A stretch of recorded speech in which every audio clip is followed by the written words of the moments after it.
receipt of the same series transfer, the county financial report and redevelopment authority report, and solid waste district report. Move to approve. Second. Got a motion and a second. Any questions or discussions on that? All those in favor signify by saying aye. Aye. Any opposed? All right. Any public comment on any of the agenda items? Okay, moving on. We'll go to money matters. Sheriff has a few transfers or appropriations. Good morning. The first one is just Southmont overtime that we've been doing since our deputy's been off. 2 and 3, or they're for a vehicle that we crashed. It's just insurance reimbursement. We're just looking to put that back into the vehicle purchase line. And the fourth is the special donation. New Corstell donated $5,000 to the office for the purchase of drone equipment. Okay. I move approval. Second. Have a motion and a second. Is there any questions or discussion for the sheriff? All those in favor signify by saying aye. Aye. Any opposed? Thank you. Thanks, Ryan. The rest of them are probation.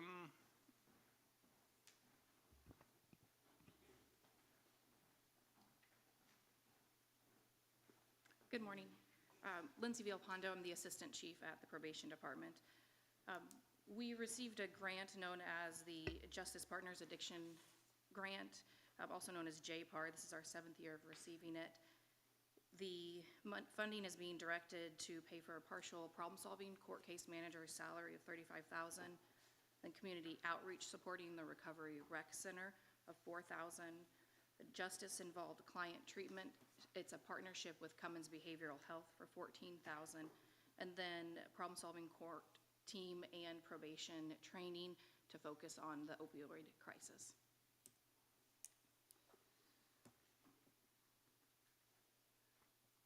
I'll entertain a motion for approval of those. I move to approve. Second. Have a motion and a second. Is there any questions or discussion on those items? All those in favor signify by saying aye.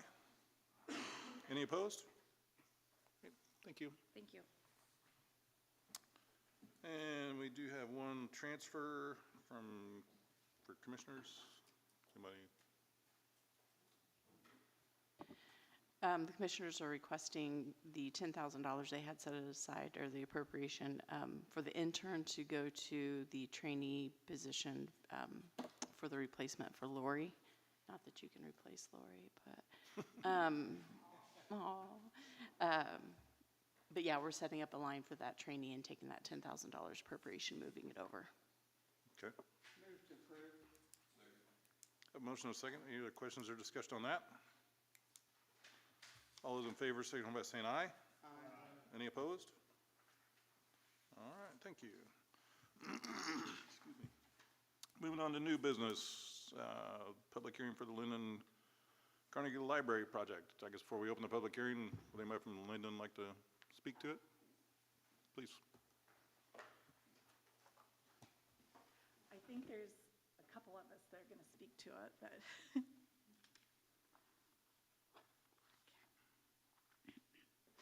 I'm Kathy Watkins. I'm the director of the Linden Library, and I've been there for 21 years this month. 21 years ago, I walked into the Linden Carnegie Public Library, and I saw a quiet space with dreary corners and untapped potential. Today, I look around and I see a vibrant, thriving sanctuary for our community. Since our major expansion in 2006, we haven't just doubled our square footage, we have doubled our impact. From our dedicated children's area and young adult section to the historic 1922 upstairs, where we house our adult collection, we have breathed new life into these walls. Celebrating our 100th anniversary wasn't just about a building, it was about a century of stories, including the ones we're still writing today. I'll never forget when we were finalists for the Hoosier Heartland State Bank Best nonprofit in Montgomery County contest. And Trey Etchison from HHSB came to my library and he said, why a library? Why was a library nominated? I didn't just tell him, I showed him. I showed him with the faces of the people we serve, the lives we touch, and the gap we bridge.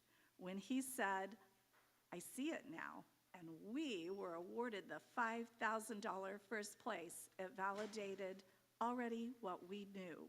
We are the heartbeat of the community. Our mission is simple: make reading a joy, not a chore. Amy King, our devoted children's clerk, doesn't just deliver book boxes. She delivers magic to our local schools. Our Read for Bead program is igniting a competitive love for literacy. Our summer reading program draws children from across the county, supported by the incredible generosity of our local farmers and businesses who believe in our kids as much as we do.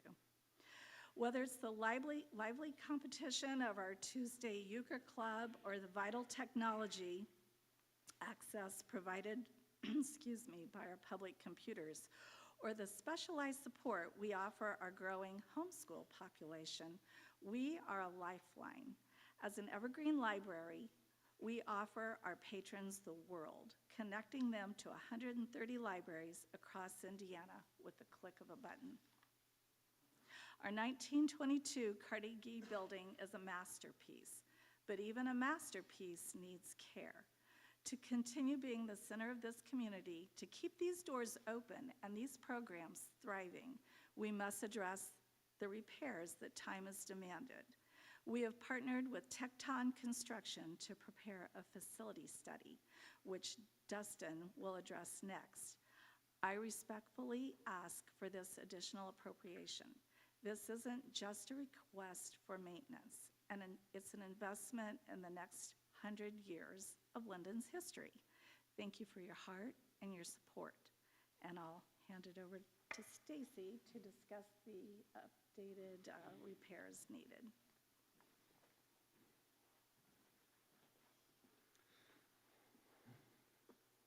Good morning. I'm Dustin Oliver. I'm with Tecton Construction Management. We were asked to do a facility assessment of the Carnegie Public Library, and we did that on February 20th, along with some other follow-up investigations. The intent of this report is to just present the existing conditions of the facility, and draw and focus on aspects of the interest of the director and standard maintenance aspects recommended for long-term care of the building. Our goal in this assessment is to help you to keep the library in the best possible shape while ensuring that it remains a welcoming and reliable space for the entire community. So some of the aspects, if you can go to the next, here, go to the next one. Some of the aspects that can need looked at would be caulking of the windows. A lot of the caulking is cracking and needs replaced or repaired. There are some windows that need caulking. It appears that they have never been caulked. You can go to the next one. The monument sign out front is in need of repair. The brick veneer needs restored and replaced. It's cracking beyond repair. You can go to the next one. Exterior doors, the ADA entrance, the building isn't closing properly. It needs adjusted. And then the west door on the first floor is rotting and needs replaced. There's water infiltration coming in at the main entrance from the street there. It's leaking into the basement, so that would be taken care of. The parking lot could be resealed and striped. Interior finishes, starting with paint. There are some wallpaper on the walls that is in need of repair or replacement or a new finish, along with painting some of the rusted areas in the building. In the children's area, where there's a lot of plaster, a lot of that plaster is cracking due to underlying issues, so that would need to be addressed.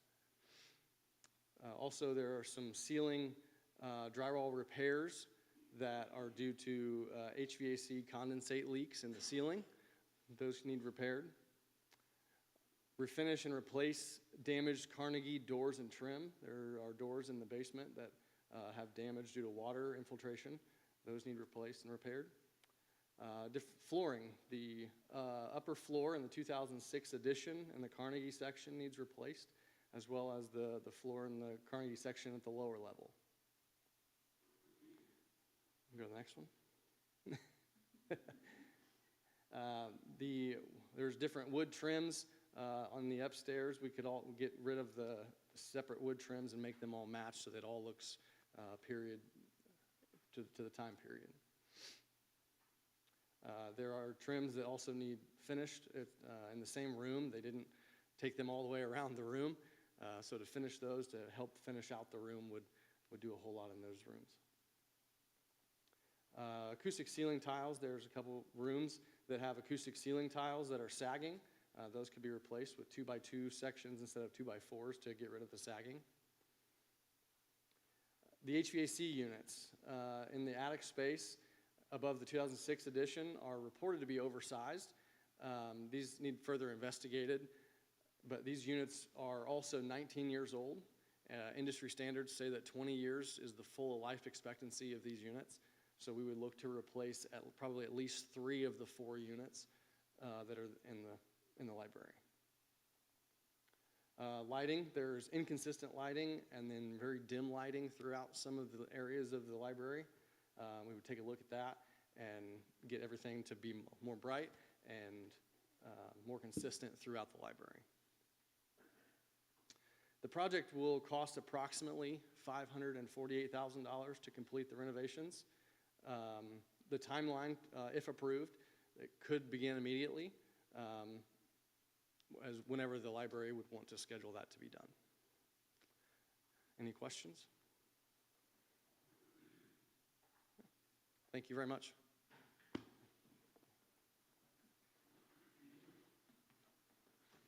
Hi, good morning. I've had a lot of coffee this morning, so I'm ready to go. My name's Lacey Vachon, and with me is Anna Medina. We're with Baker Tilly, so we serve as the municipal advisor for the library. I'm also from Montgomery County, actually. It's good to be back in Crawfordsville, so thanks for having me. I did want to share, I've learned something new about libraries, like I do often, but I didn't know this, but there's 164 Carnegie libraries in the state of Indiana that were built in the 1900s. And currently, there's 106 that still function as public libraries, with Linden Carnegie Library being one of them, which I think is pretty amazing. The first Carnegie Library was actually dedicated in Crawfordsville in 1902, so I didn't know that as well. So learning new things. But kind of diving into, you guys should have a packet with you called the Proposed Financing Information, so I can kind of walk through that. So if we go to kind of that first page, so this is the current existing debt of the library. So currently the library only has one bond outstanding. It's those 2020 refunding bonds. As you can see, they do fall off after this year. Excuse me. But I do think it's important to kind of look at this. This kind of tells the story of what we're going to talk about when we take on potentially this new issuance. So in 2024 and 25, those payments were around that $70,000 amount. Okay, then you can see in 2026, those drop. So that drops about in half at around $35,000. With that, in 2024, the tax rate was around 4 cents. In 2026, that tax rate is about 1 cent, a little over 1 cent. So those are kind of correlated. So as those payments fell off, that tax rate dropped as well. So just want to keep that in mind as we're thinking about bringing on a new issuance starting in 27 on why we kind of structured it the way we did. So we'll kind of talk more about that. If we move on to the next slide. So this page is a calculation of the general obligation debt capacity. So schools and libraries all have this calculation they have to abide by. It's the your latest assessed value, so it'd be 2026 assessed value for the library divided by 3 times 2%. So just a formula gets us to a little over $944,000 in geo capacity. So that means that's how much the library could issue up to for a general obligation bond. Okay, so then if we move on to the next slide. So with that in mind, we are planning on them issuing GO bonds because these are under that limit. So we are assuming that they would borrow around $670,000. And the estimated proceeds available for the project would be around $560,000, which matches up with what Tecton was kind of estimating they would need with a little bit of buffer in there. And then we're estimating their repayment term to be around 15 years. And we kind of arrived at that 15 years because, like I was telling you, in the 2024, their payments were around that $70,000. So in 2027, we're bringing those payments back up to around that $70,000 level. And with that par amount in mind, that goes about that 15-year time frame, that 15 years, 5 months. And then we're estimating the interest expense to be a little over $380,000. What I do want to note with that, though, is we are assuming 6% interest rates. There's quite a bit of buffer in there. I would say like 2 basis points in there.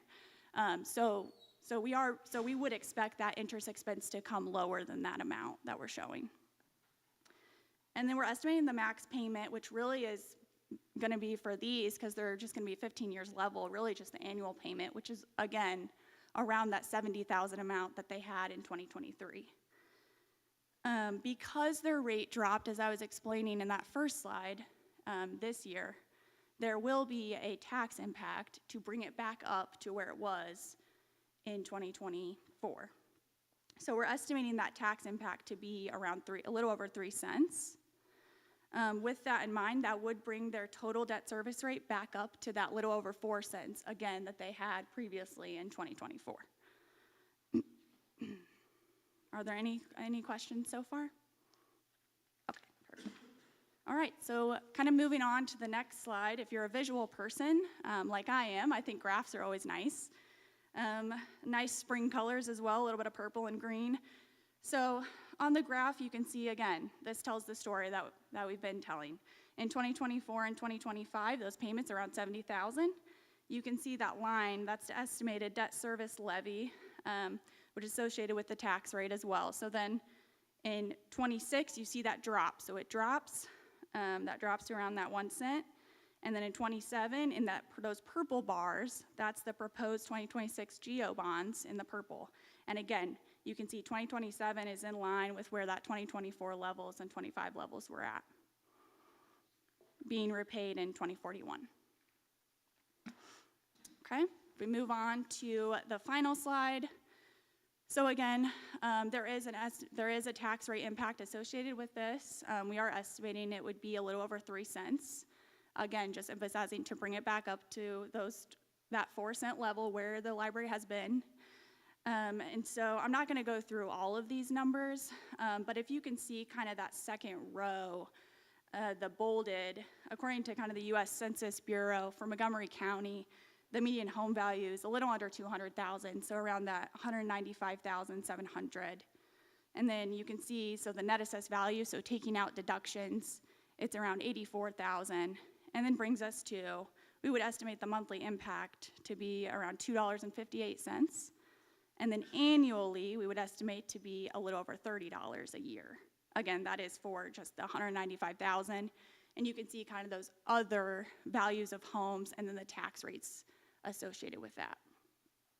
And then per kind of 1 acre of ag land, we like to put that on there so that people can use that as a multiplier to kind of figure out what that might be for them. So per 1 acre, about 6 cents a month, and then about 69 cents annually. And then kind of that non-ag property subject to 2% cap, so think rental properties, vacation homes, long-term care facilities, that kind of thing, that would fall into that category. We're estimating the monthly impact to be about $2.70, and then a little over $32 annually. And then lastly, commercial property being a little over $3 a month, and then being a little over $36 annually for that impact. And so again, just pointing out a couple assumptions. You know, the interest rate assumption at 6%, that is conservative. There is buffer built in. Also for assessed value assumptions, we're just assuming this, like 2026 assessed value is staying constant. We're not assuming any growth in those numbers. Frankly, we don't know what's gonna happen to assessed value, so we're just keeping it level for now, and we'll kind of, you know, revisit that as it comes out for next year. Are there any questions on the financing information?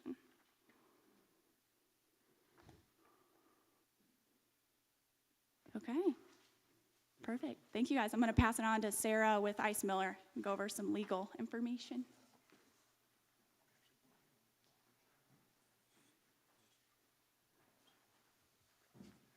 Good morning, everyone. I'm Sarah Carell with Ice Miller. We serve as bond counsel to the library. Really just want to review some procedural and legal issues about this bond issuance. So first of all, in front of you, you will see a proposed resolution, much like our resolutions and ordinances for the county's bonds or any of our local government bonds. These are parameters resolutions, so these are our maximum amounts that we're setting forth. I also want to address why we're here. So libraries are a little bit unique. We're a little bit different than all of our other governmental entities in that the board is appointed rather than elected. And because their board is appointed, not elected, we are required to receive fiscal body approval in order to issue any debt. So as part of that process, we're asking you to do two things today. The first is to hold an appropriation hearing, and the second is to consider the proposed resolution. Finally, want to address that this is the library's debt. This does not count against the county's general obligation bond capacity, nor is it an obligation of the county in any way. With that, I know you've heard a lot from the library, the construction team, and Baker Tilly. Do you have any questions for us?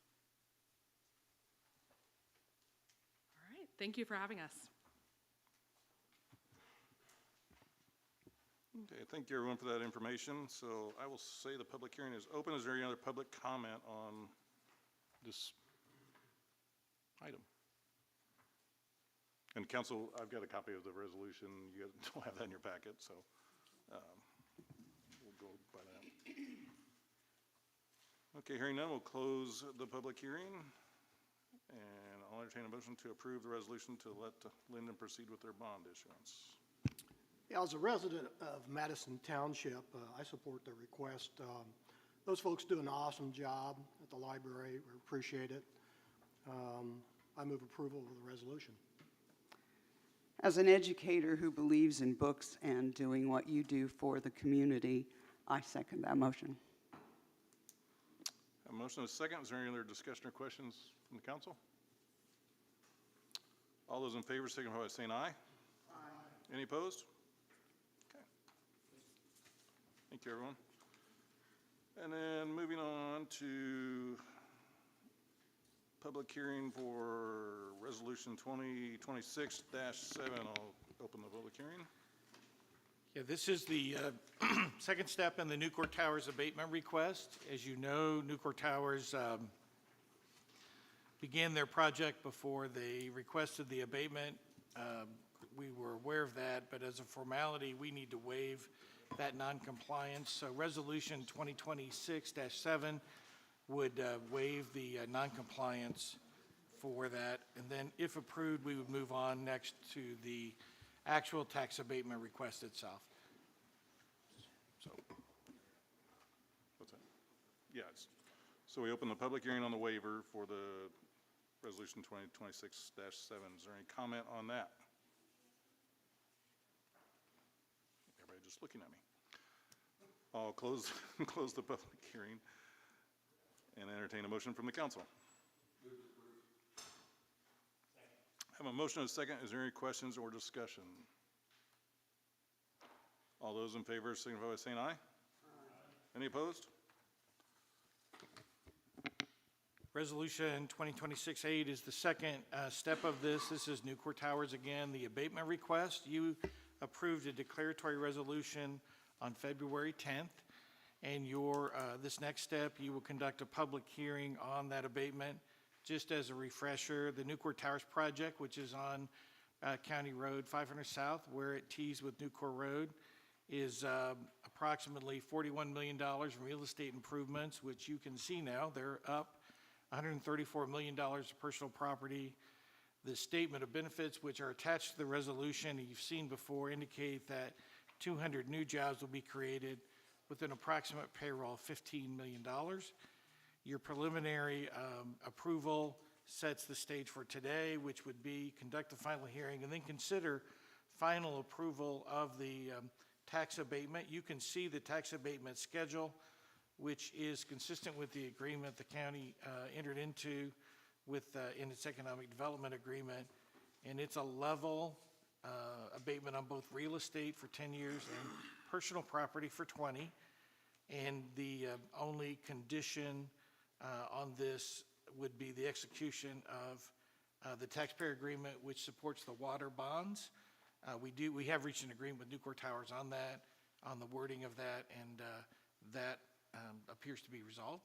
So you should conduct your public hearing. I'll be happy to answer any questions. Okay, we'll open the public hearing on resolution 2026 dash 8. Sorry, I lost track which one I was on there. Any public comment on that? Eric, you're next. Oh, I thought. This is Towers, I'm sorry. My apologies. It's all Nucor, yeah. It's all new for. Eric Bradkey is on deck. Okay. Okay. Hearing none, we'll close the public hearing for resolution 2026-8. I'll entertain a motion by the council. Move to approve. Second. Have a motion and a second. Any questions or discussion on that resolution? Hearing none, all those in favor signify by saying aye. Aye. Any opposed? All right. Now, this is a public hearing as well? Or- Yeah, no, No, it's this not, is just yeah. a, okay. So Resolution 2026-8 is regarding Nucor Corporation's Nucor Coatings project, which is across the street from Nucor Towers. And as you, I'm sorry, 9. Sorry, 9, too many resolutions. This, as you may recall, it's even a larger project. $71 million in real estate estimated, $435.5 million personal property, 80 new jobs with a payroll of $10 million. This is, again, an exciting project for our community. This is the first step of your declaratory resolution, which would put into place the process. The resolution, as you know, would make findings based upon the statement of benefits, finding that they are reasonable. The statement of benefits are attached to the resolution for both the personal property and real estate. And if approved, this would then you would have a public hearing at your April meeting and also deal with the waiver at that time also. Eric Radke is here from Nucor today, and he can tell you more about the project. Good morning, everyone. I think Dan just made me feel better by the 8 verse 9 resolution. Like Dan said, our investment's currently under construction. We're actually in the process of commissioning currently. Should be done by the end of the year. We're very excited for the reinvestment in this community and the partnership we've had for the 37 plus years. Do y'all have any questions for us?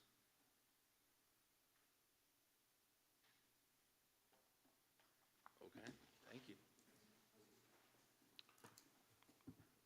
Yeah, we're really glad that you brought the project here to Montgomery County, and Nucor continues to be a great part of this. This is a really large investment and exciting time for them, exciting time for us. And as the council knows, the plan is to capture the real estate taxes into TIF and then to use those funds to help finance the Nucor Bridge project. Okay. So it's in the public hearing, we just vote, right? Okay. So I'll entertain a motion on resolution 2026-9. Have a motion and a second. Is there any questions or discussion on that? The only thing, I just think this is a great thing for Montgomery County, and you Absolutely. can see how excited he was to get this thing up. and Jumped running. right up. I think it's a good thing. Yep. Anybody else? All those in favor signify by saying aye. Aye. Any opposed? Thank you. Thank you to Nucor for your investment. Next up, Ms. Mindy. Hello, good morning. As you guys know, every year the Auditor's Office is tasked with doing the annual financial report for both the county, the Redevelopment Authority, and the Solid Waste Management District. We're only going to touch on the counties today, but just wanted to kind of give you a walkthrough of what we have to look at to provide to the state, and all of this information is what goes to the State Board of Accounts when they come back and do their audit every year. So this is what they're auditing and what they're looking at. So We'll just do a quick run through. As you guys may or may not be able to see, it's a 100-page report, so we're not going to go through this in much detail, but we'll do an overview, okay? Try and get you guys out of here pretty quickly before the fire alarm. The first thing that we look at is it's what you guys see monthly as the schedule of balances report. So it's a starting balance, all revenues, all disbursements, and then an ending cash balance. This is for the year. We provide that to you guys monthly. So none of that should be of any shock or surprise to you. So that's all of the funds. We have over 100 active funds, 200 active funds. How many funds do we have? A lot. How's that? Yeah, depends on how many grants we have usually. And then it just breaks down each of those receipts into categories. So is it a license, a permit? Did it come from another government, or is it a tax, like the financial institution tax or commercial vehicle excise tax, that kind of thing?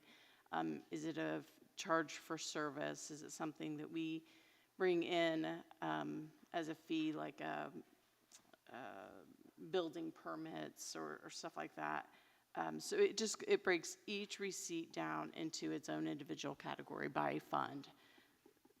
And that is a lot of the beginning of it. And then it does the same for disbursements. Let me get through to the next portion. Like I said, it's a lot. I have a lot of funds and a lot of categories. Hang on, here we go. Now we're on to disbursements. Is it a payroll? Is it a supply? Is it a service that we pay for? Those types of things. And again, by breakdown by fund. So we're not going to go through all of those in detail. Then we have to put in what kind of, it lists each fund and what type of fund it is. Of course, we have the general fund. Most of our funds are special revenue, so we're bringing in money. It's kind of a miscellaneous category, if you will. And that's most of our funds. We do have capital project funds and debt service funds, and we do have some custodial funds. And the custodial funds are monies that we receive, we hold on to, and then we disperse out. A lot of times they're state funds, so money that we collect for the state and then just send right back to them. It's fun being a money launderer sometimes. We also have to report on all of our debts. These are the debts that we have current and open. You might notice that it's broken out between long-term debt and short-term debt. The short-term debt are usually just the reconstruction loans and what we have there. What we've started with, anything that we added, any payments that we've made, and then an ending, and then principal due for next year, or what would be this year. One tricky thing we learned from the audits is between the RDA and the county, if the RDA has debt, which they do, they have one, it is a lease from the county and a debt to the RDA, even though it's the county that holds it. It's a really weird way they do that. But we got hit on that last year, and they've changed the way they look at that. So even though it's RDA, even though it's county money, it's a debt to the RDA and a lease from the county. So you don't see, you won't see one thing here that you might, what was it? It's the bill. Yeah, I don't remember which one it is, but we can look at it. These are funds that ended in the negative. Don't be too alarmed. The payroll clearing is a matter of timing, bringing in money from everybody's checks and paying all the bills. It just ended on a negative, not anything terribly, not anything concerning. and the rest of them are grants. And we will look at those grants, but as long as it's a reimbursable grant, it's okay to end in a negative. So we just keep an eye on those as we go through the year and make sure that they're getting reimbursed the way they should. We do have some that we need to look at, but none of these are of any concern to us at this time. We have to look at leases. Anything that the county leases of a material value we have to report on. So we have all the stuff for the public defender, all the vehicles that people drive, some copiers.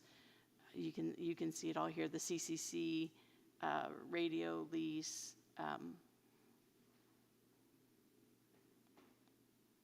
And then there it is, the construction and improvement, the Timber Sealy 2022. That used to be on the debt schedule, now it's on the lease schedule. And it's on the debt schedule for the RDA, so.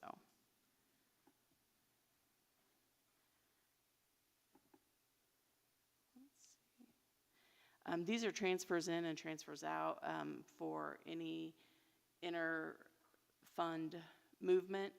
And we did have 2, and we just make sure that those 2 balance. And the pretrial diversion money comes from a clerk user fee, and sheriff pension holding goes to, we collect money in the general that goes to sheriff pension holding, and then that gets paid to McCready and Keene for sheriff pension. One of the biggest things that we have to do, our hardest things we have to do, is look at all of the grants. And these are just federal grants, and we have to report on each of the federal grants that's out there. It doesn't sound like that's very hard, but most of them are pass-through grants, and it's difficult to know if it's a state grant or a federal grant, which is why we require the grant agreements at the time we set those up. And these are all of the federal grants. The state looks at that, and if you hit a certain limit of federal monies that you receive for a year, that determines whether or not you're going to have a federal audit as well as a state audit. And we do almost always have a federal audit, and will again this year.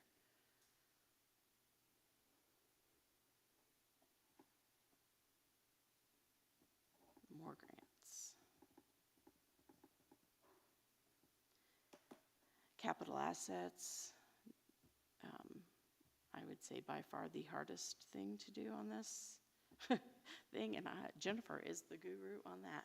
So we have to look at anything. Our limit for capital assets, our determination on whether or not it belongs on this report is it above $5,000? And so that includes land, that includes buildings, that includes bermers. Is that right, yeah, machinery. Thanks. All the police vehicles, anything above $5,000 that this county owns goes on the capital assets, and we have to break it down by category. We have to break it down. Jennifer has a formula that she uses for depreciation, and yeah, we do have a system that it all gets put into, but that is a group effort. All the department heads and mainly Jennifer. So,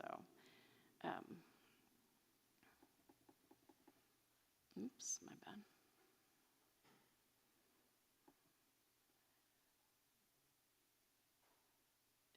Okay, the accounts receivable and payable, it's stated a little funny here, but the accounts payable number represents, I'm going to get this backwards.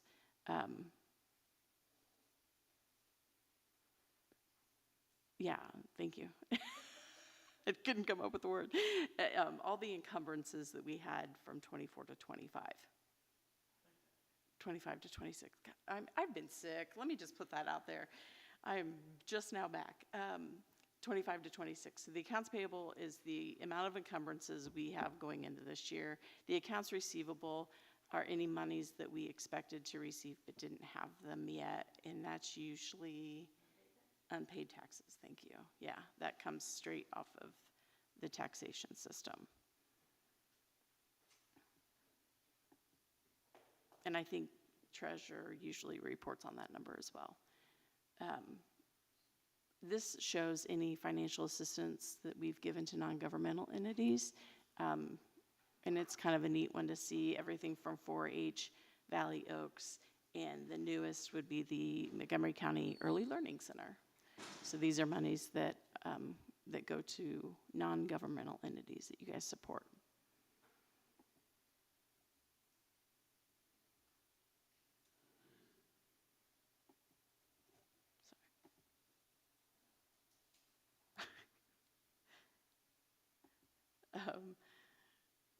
This is part of the pension. We have to report on all of the sheriff's pension stuff, so we're not going to go through that, but these are some of the questions and answers and information that we have to give. This would be more of Brian's alley. And we work with his vendor to get that information.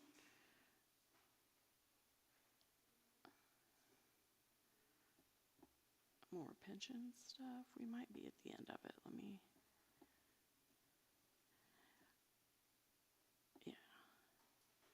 Yeah, there we go. All of these reports, the RDA, the county, and the Solid Waste Management District, all of these reports can be found on the county website as well. But that is just an overview of the things that we have to look at and report on each year. So, does anybody have any questions for me? Thanks, Mindy. Anything significant stand out? Any changes, anything as you look at the report? No, I would say it was a pretty normal year for us. I mean, nothing that changed drastically. Like I said, we had a couple more things on the non-governmental, you know, the early learning center being added. That was one. But nothing, I would say, that stood out greatly. Can you think of anything? This is something that Jennifer, with internal controls, we both have to do it, and then we have to send it out and get it approved. Matt knows this. On the solid waste, when I hounded him day and night for that. Not really, it only took me once, but no, I would not say anything. We continue to have a ton of grants, which is great. It's just, I would think that any department head that works with them in our office, it's a lot of work, but nothing unusual this year. Huh? On the Montgomery County website, yeah. All of them are available on the Montgomery County website. This may be a question maybe Dan may field, but back with the RDA, the money that they work with becomes a lease to the county. What does that mean? So what we did, this is the temper bond, and so we had a combination thereof of RDC had a bond and the RDA had a bond, and so the RDA operates much like a school building corporation. So it's a lease so that debt doesn't count toward the limit. So the RDA, the county transferred a part of Comfort Drive to the RDA, and the RDA leases that back to the county, and with the lease payments the county makes to the RDA pays the bonds. So it's just like a high school building corporation, and that's how our RDA functions. In the past, it's completely not Mindy's fault. The State Board of Accounts took the position that that was the debt of the county, and then they changed the rules right as the pitch was in the air, and they said, oh yeah, that's not our rule anymore. They just didn't tell anyone. So that's what happened in the audit. And I complained to them a little bit, saying, well, you could let us know, but that's what it was, Gary, and we may have that same scenario on the Newcore Bridge bond. I'm not sure yet that decision's been made, but that's what that is. So the liability to the county, is it the total amount of the debt, or is it just the lease payment? Just the total amount of the lease payments is our obligation, is the county's obligation, and the debt itself rests with the RDA. Thank you. And so because it rests with the RDA, it doesn't count towards your debt limit, and that's the only way schools get built in Indiana. Same with us. If we reach that When Temper came in, we only had so much bond capacity. You heard the Representative Baker Tilly talk about this, and so when we get close to that, and yet we know we're going to have revenue to support it through tax payments, this is how you maneuver.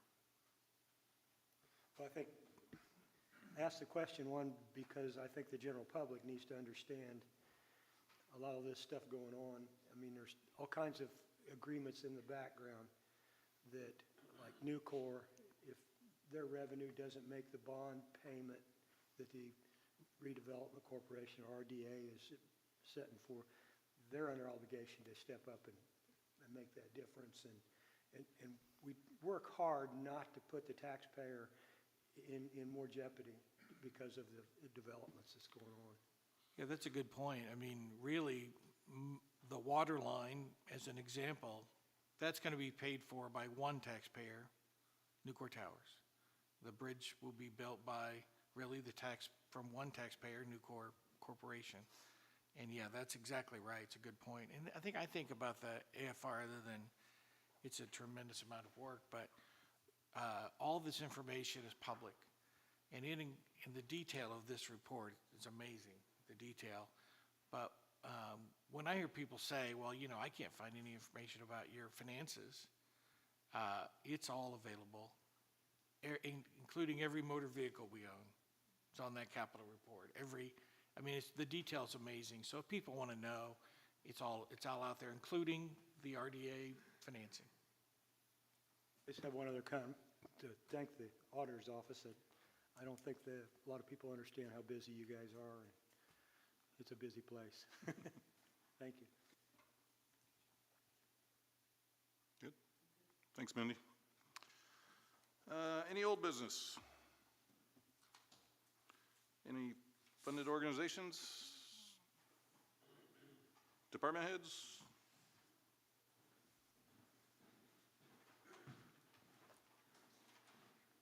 Good morning.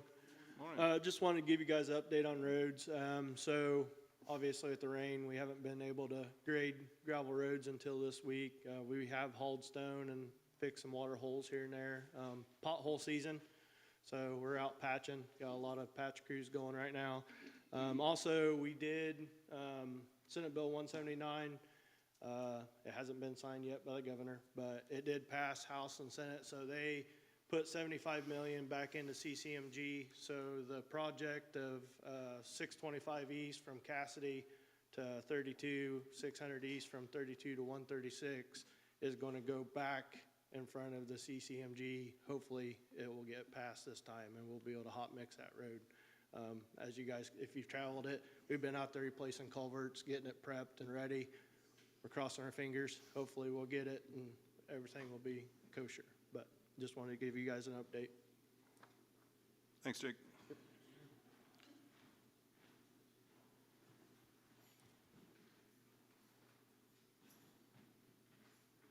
Good morning. Just a quick update on the courthouse project. We are complete, almost as complete as we could be, except for the exterior landscaping. So the interior is complete. They are doing some punch list items that weren't working properly, so those are getting done on the inside. The exterior is done except for landscaping, and as the weather warms up here, we'll cross our fingers last of March, 1st of April, that landscaping they'll mobilize and complete that landscaping, and then it'd just be down to signage on the interior of the building. So that's the quick courthouse update. Thank you. Any other elected officials? I'll just give a quick update for our office. We are down one person. We obviously just finished the annual financial reports. We are currently working on the abstract of taxes, which is the final step before tax bills go to the printer. So lots going on. Okay. Matt, you got anything? Yeah, good to be back this month. Great news on the road construction as someone that drives one of those roads multiple times a day. Certainly appreciate that and hope that it does go through. Steve? Yeah, thanks for the good reports, Auditor's Office. I took a little time this weekend and reviewed the county's comprehensive plan. And just a suggestion, I don't know if Tom might want to send it out and take a little time and look it over. It's really a good document for our community. You know, it's got a lot of goals in there, and there's some punch lists that, you know, the community would like to see. So it's a good document to review. Gary, gang, Joyce? I don't have anything. Thank you, Mindy, for the financial report. I know that's a lot of work and way over my head, so appreciate all that work. Any other public comment? Next meeting, April 14th, 9 a.m. right here. With that, I'll entertain a motion to adjourn.